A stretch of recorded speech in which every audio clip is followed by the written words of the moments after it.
ഇനിയെങ്കിലും നിന്റെ ഈ പിടിവാശിയൊക്കെ എങ്കളാം. ആ ചെറുക്കന് വടക്കേ ഇന്ത്യയിൽ നല്ല ജോലിയുള്ളവനാണ്. ഇതിപ്പോൾ നടന്നാൽ നിന്റെ ഭാഗ്യം. വേണ്ട, ഇതുകൂടെ നടന്നില്ലെങ്കിൽ ഞാൻ പിന്നെ ഇതിന്റെ കൂടെ നിൽക്കത്തില്ല. നിനക്ക് പ്രായം എത്രയെന്ന് അറിയാമോ? ആദ്യത്തെ തല്ലി പിരിഞ്ഞിട്ട് വർഷങ്ങളായില്ലേ. ഒറ്റയ്ക്ക് നിൽക്കണ്ടെന്ന് കരുതിയപ്പം ഞാൻ നിന്റെ തന്തയല്ല, ആങ്ങളെയാണ്, അത് ഓർത്തോണം. അകത്തോട്ടിരിക്കാമായിരുന്നു. കുഴപ്പമില്ല, ഇവിടെ ഇരുന്നോളാം. ഒറ്റയ്ക്ക് ഇങ്ങനെ പോകുന്നല്ലേ? ഇത് ആദ്യത്തെ ഒന്നും അല്ലല്ലോ, അപ്പൊ പിന്നെ ഇങ്ങനെ ആകാമെന്ന് തീരുമാനിച്ചു. അതാ നല്ലത്. എവിടെ ജോലി എന്ന് പറഞ്ഞത്? ഞാൻ സെൻസർ ബോർഡിലാ. ഈ കട്ട് ചെയ്യുകയും പേരിടുകയൊക്കെ ചെയ്യുന്ന ജോലിയാ. എനിക്കിഷ്ടമല്ലാത്തതെല്ലാം ഞാൻ കട്ടു. അവളെ ഒന്ന് വിളിക്കട്ടെ?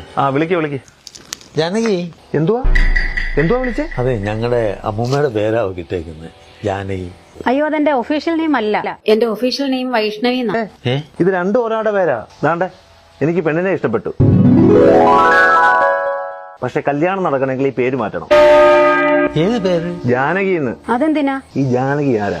ജാനകി ജനകപുത്രി. അതാരാന്ന്? സീത. ഇത് നിങ്ങളുടെ രണ്ടാമത്തെ കല്യാണമല്ലേ? അതെ. സീത എന്നാ രണ്ടാമത് കെട്ടിയേ. അതുകൊണ്ട് രണ്ടാമത് കെട്ടുന്നവർക്ക് സീതയുടെ പേരിടാൻ പറ്റത്തില്ല.